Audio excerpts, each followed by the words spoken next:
This is a quick guide for Balance Druid in PvP for the war within.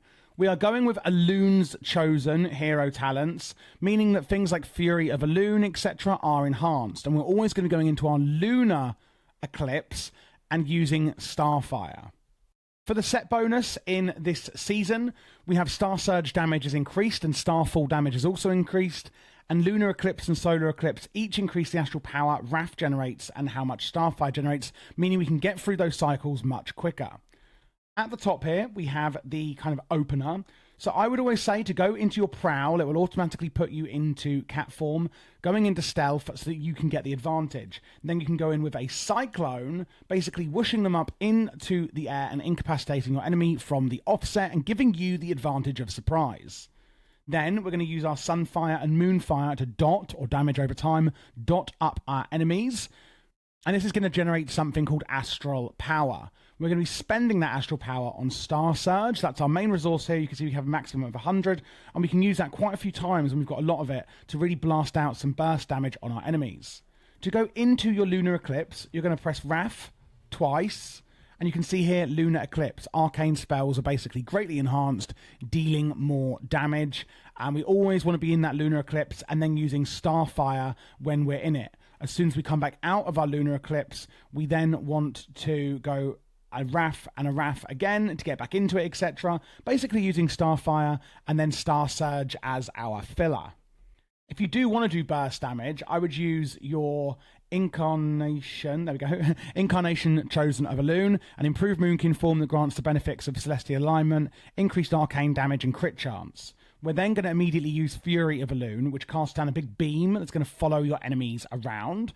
Keep those dots up, ideally before you go into this burst phase, and then be spending any astral power on your Star Surges. You can then use Warrior of Elun, where your next 3 Starfires are instant and generate even more astral power. So I would spend all your astral power and then get back into Lunar Eclipse, use Warrior of Elun, and then use your 3 instant Star Surges to get max astral power again, and then spam another few Star Surges to get massive burst damage out, both within these cooldown windows.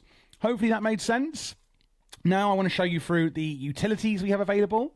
You can go into bear form. It's going to make you a lot tougher and take less damage. And by the way, if you don't know, shape-shifting in and out of a different druid form will also remove any movement impairing effects on you. That's just something we have up our sleeve as a druid. So let's say you're going into bear form. The main thing you're going to be using is Frenzied Regeneration, healing you for 32% of your health over a few seconds and increasing all healing received, which is amazing. We've got another defensive here, Bark Skin. You don't have to use this in bear form. It can be used whenever.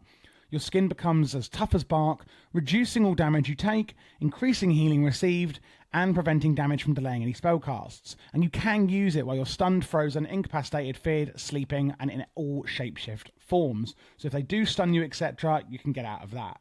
One other thing to say on shapeshifting is that when you're in Moonkin form, you cannot be polymorphed by a mage either. That is, impossible. That will not happen. We've got Cyclone here, tossing them up into the air, but making them invulnerable. It's just an easy way of getting your enemy or opponent out of the field for a few seconds. Entangling Roots does have a cast time, but we'll, entangle them in some roots like that, or we have the instant mass entanglement that will do everyone in an area for 10 seconds. Looking at healing, we can use Renewal to instantly heal 30% of our health, and Regrowth isn't too bad either if your healer is incapacitated and you need to heal yourself a little bit quickly. For movement, you can use Dash to automatically go into cat form and run off, and Stampeding Roar will also increase movement speed for you and your entire party.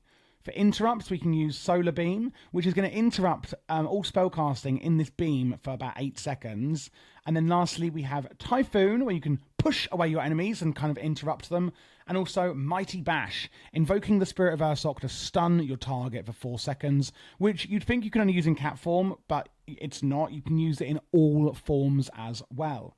And then lastly, we've got Heart of the Wild, where basically you can use it every 5 minutes, but in Guardian bear form, it's improved, meaning your stamina, etc., is further increased, and restoration spells, their healing is further increased. You can use Regrowth at a much higher rate with that cooldown. And that pretty much is how we're going to be playing Balance Druid in the War Within for player versus player PvP. Now, if that was too quick for you and you want something much more in-depth, check out the pinned comment on this channel, and I'll put a playlist link in the description for my full in-depth PvP guides for you. And if you would like more quick guides, whether it's PvP in the War Within or PvE for the War Within, then do check out the playlist you now see on screen.